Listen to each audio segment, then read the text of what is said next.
우리가 보통 영국혁명이다라고 얘기하면 방금 말씀드렸다시피 먼저 일어난 청교도 혁명과 그 다음에 연이어서 일어나게 되는 명예혁명, 요 두 개를 묶어서 청교도혁명이다, 영국혁명이다라고 이야기를 해요.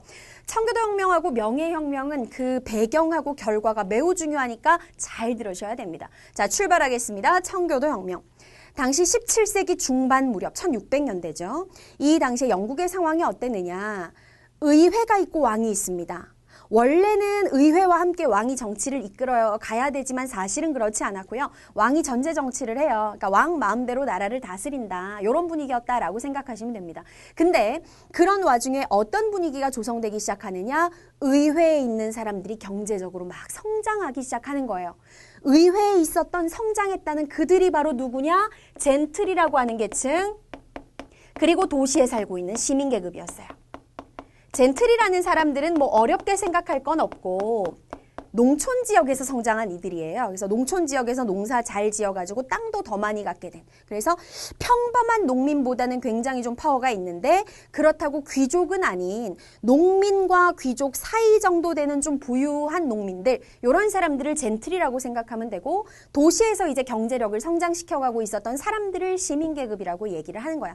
얘네들이 사실은 의회의 대다수였는데 젠틀이하고 시민계급이 점점 성장하고 있었고 여기서 여러분이 또 하나 알아야 되는 게 뭐냐면 이 젠트리와 시민계급 대부분이 청교도라고 하는 종교개혁 이후에 크리스트교를 믿고 있는 사람들이었다라는 거지. 요거 되게 중요합니다. 알고 있어야 돼. 아, 얘네들이 청교도였고 의회의 대다수를 장악하고 있었구나. 근데 문제는 무엇이냐면 의회의 대다수인 이들이 점점 파워가 강해지고 있으면 뭔가 왕도 얘네들을 조금 두려워해가지고 의회의 의견을 존중해서 정치를 이끌어가고 참고하고 그래야 되는데 이게 이루어지지가 않았던 거야. 어떤 상황이었느냐? 당시의 왕이었던 인물들. 제임스 1세, 그리고 제임스 1세의 뒤를 이어서 왕이 된 찰스 1세, 분위기 파악을 못해요. 이 사람들이 의회를 무시한 전제 정치를 계속 이어가더라라는 겁니다. 그러면서 또 하나의 문제가 무엇이냐. 이 젠트리와 시민계급이 열받은 이유가 뭐냐면 제임스 1세하고 찰스 1세는요. 영국 국교회를 믿는 국교도들이에요.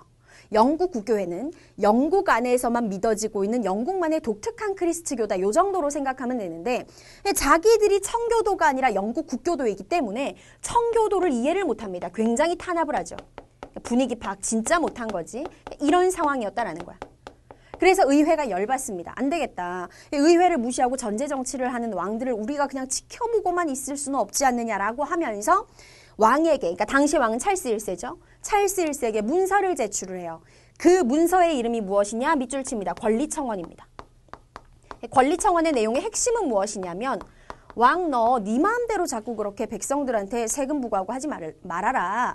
반드시 세금을 부과하거나 할 때는 의회 동의를 구하고 해라. 뭐 그 외에도 여러 가지 내용이 있는데 핵심은 그거야. 그러니까는 그 전하고자 하는 메시지는 뭐냐면 의회를 존중하면서 정치를 해라라는 거죠. 이거를 이제 찰스 1세한테 제출을 했는데 웬일로 찰스 1세가 알았어. 문민하고 정 원한다면 하면서 오케이 승인을 했죠. 도장을 찍어줬어요. 근데 찰스 1세의 마음은 사실은 그렇지가 않았어. 그냥 형식적으로 도장 찍어준 거야. 귀찮게 하니까. 도장을 찍어줬는데 그리고 나서 그러면은 권리청원에 나와 있는 내용들을 지켰을까? 안 지켰다라는 거지. 그럼 의회가 어떻게 했을 것 같아? 아니 권리청원에 승인을 해놓고 왜 의회를 무시하고 왜 또 의회 허락 없이 과세를 하느냐 이렇게 따지고 들었겠죠? 따지기 시작하니까 어떻게 하느냐? 아 그것들 참 귀찮네 라고 하면서 찰스 1세가 의회 따위 필요 없다. 하나도 도움되지 않는다 해서 해산을 시켜버리고요. 해산됐으니까 의회 의원들이 가만히 있지 않았겠지? 막 들고 일어나니까 어떻게 하느냐? 그 사람들을 막 탄압을 해버려요. 그래가지고 의회가 사라졌어. 의회가 없이 왕이 마음대로 정치를 그 이후에 한 11년 정도를 이끌어가. 의회가 없었던 시절이 있었던 거지. 그러다가 11년의 시간이 흘렀어요. 의회를 다시 찰스 1세가 다시 소집을 합니다. 왜냐하면은 당시에 이제 영국이 우리가 알고 있는 뭐 한 덩어리의 영국이 아니라 잉글랜드 지역과 옆에 있는 작은 섬 스코틀랜드 지역과 막 굉장히 전쟁이 많이 일어나고 있었는데 이 전쟁으로 인해서 경제적 부담이 커지게 되니까 새로운 세금을 더 부과해야 되겠다. 근데 새로운 이름의 세금을 부과하기 위해서는 아무리 형식적이라 하더라도 의회 도장이 있어야 되거든요. 그래서 전쟁 비용을 마련하기 위해서 의회를 재소집을 하게 된 거지. 그러면 의회가 11년 만에 재소집 됐는데 왕이 다시 불러준 거에 감사해가지고 도장 찍어줬겠냐 이 말이야. 당연히 열받아가지고 막 이제 왕에게 따졌겠죠. 찰스 1세에게. 그러면서 어떻게 된 거야? 편이 나누어져서 내전이 발생을 하게 됩니다. 왕을 지지하는 왕당파 세력과 의회를 지지하는 의회파 세력 사이에 내전이 발생하게 되었고 이 내전에서 분위기상 누가 승리를 했을까요? 당연히 의회파가 승리를 하게 됐겠죠. 당시에 이 의회파를 승리로 이끄는데 주도적인 역할을 했던 사람이 바로 두 번째 나오는 크로멜이라는 인물이고 자 그러면은 전쟁에서 진 찰스 1세는 어떻게 됐을까요? 따였죠 목을. 찰스 1세는 죽음을 맞이하게 됩니다. 처형당하게 되었고 그러면서 영국의 정치체제가 바뀌어. 무슨 정치체제로 바뀌느냐? 공화정 체제로 바뀝니다. 공화정이라는 것은 왕이 아닌 의회가 선출한 대표가 국가를 다스리는 정치체제였어요. 영국에서. 그래서 공화정이 수립되었고 그러면 이 공화정 하에 영국을 누가 다스렸을 것 같아? 의회파를 승리로 이끈 크로멜이 주도하는 공화정이 드디어 시작이 되는 거지. 자 그러면 청교도 혁명의 핵심은 뭐야? 문서는 권리청원, 수립된 정치체제는 공화정. 이게 핵심인 거예요. 자 이제 공화정에 대해서 계속 얘기를 하겠습니다. 2번으로 넘어갈게요. 의회파를 승리로 이끈 인물 그 사람은 바로 크로멜. 크로멜의 공화정이 드디어 시작됐는데 그러면은 크로멜은 훌륭하고 굉장히 성품이 후덕한 사람이었느냐? 절대 그렇지가 않았다. 이 크로멜이라는 사람도 굉장히 똥꼬집이야.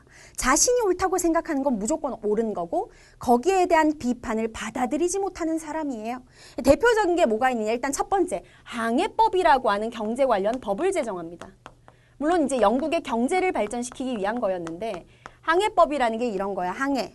배를 운항하는 게 항해잖아요.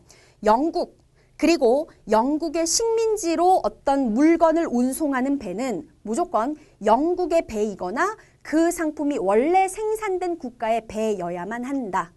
다른 나라가 물건을 실어서 운항해주면서 돈 벌고 이런 꼴을 못 보겠다 이거야. 그 돈은 우리 영국이 벌어야지 라고 하면서.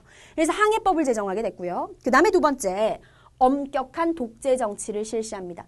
자기가 옳다고 생각하는 생활 방식을 전 국민에게 강요하려는 움직임을 보여요. 그러니까 의회가 당연히 이번에도 반발을 했겠죠. 자, 그러자 어떻게 했느냐? 크로멜 본인도 의회 출신이었으면서 자신에게 반발하는 사람들을 가만 보지 못하고 의회를 해산시켜버립니다. 그럼 사람들의 마음이 어땠을 것 같아요? 야, 이거 공화정이라고 막상 시작을 해봤더니 왕이 전제 정치하는 거랑 도대체 뭐가 다르냐? 그냥 이름 뒤에 왕이 안 붙어 있을 뿐이잖아 하면서 크로멜에 대한 불만이 되게 높아져.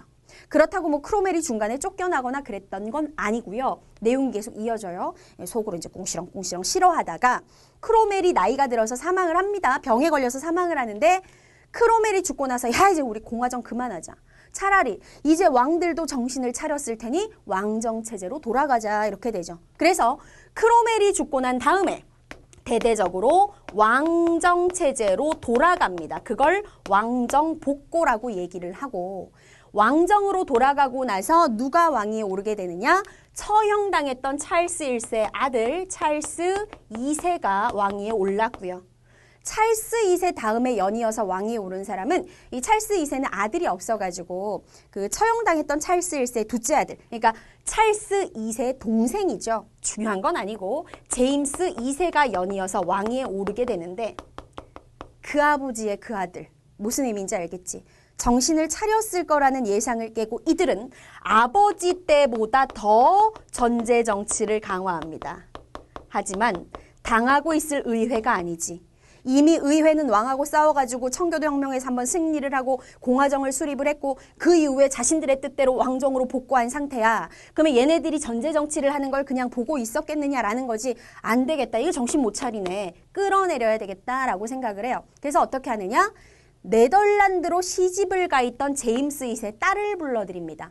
이 제임스 2세의 딸이 바로 누구냐면 메리라는 인물이고 메리의 남편으로서 당시 네덜란드의 총독 자리에 있었던 사람이 윌리엄 3세인데 얘네들한테 이제 연락을 해가지고 의회의 뜻을 전하게 되죠. 그래서 얘네들이 군사를 이끌고 들어와요. 우리 친구들이 질문을 하더라고. 아니 자기 아버지를 쫓아내고 지금 혁명을 일으킨다는데 메리는 도대체 뭐냐 이거는 불효자 아니냐라고 하지만 메리라고 고민이 없었겠습니까? 근데 그 당시만 해도요 시집가면 남이에요. 우리나라만 그랬던 거 아니야.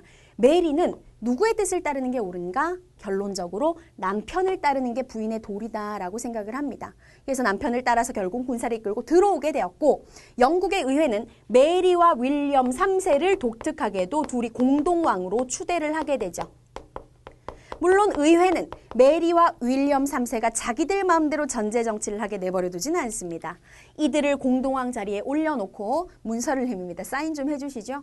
해가지고 내민 문서가 바로 뭐야? 의회 권한을 더욱더 강화한 문서, 권리 장전이라는 문서를 승인받게 되었고 이로써 영국은 어떤 정치체제를 확립하게 되느냐? 너무 중요하죠. 별표 3개. 입헌군주제라는 정치체제를 확립하게 되었습니다. 입헌군주제란 군주가 왕이잖아요. 왕이 나라를 다스리긴 다스리는데 자기 마음대로 전제 정치를 하는 게 아니라 헌법을 바탕으로 법을 지키면서 의회와 함께 협치, 그러니까 의논해서 정치를 이끌어 나가는 그런 정치체제를 입헌군주제라고 하는 거예요. 명예혁명 같은 경우에는 이름이 왜 명예혁명이에요? 보통 혁명이라 그러면 시민들의 희생이 따르고 뭔가 충돌 과정에서 전쟁이 발생하고 그러는데 명예혁명은요. 전쟁이 일어나지 않아요. 죽은 사람이 하나도 없어요. 무혈혁명, 즉 피를 흘리지 않은 혁명이다 해서 명예혁명이다 라고 얘기를 하는 거죠. 자, 뭐가 중요한지 분위기 보니까 딱 아시겠죠?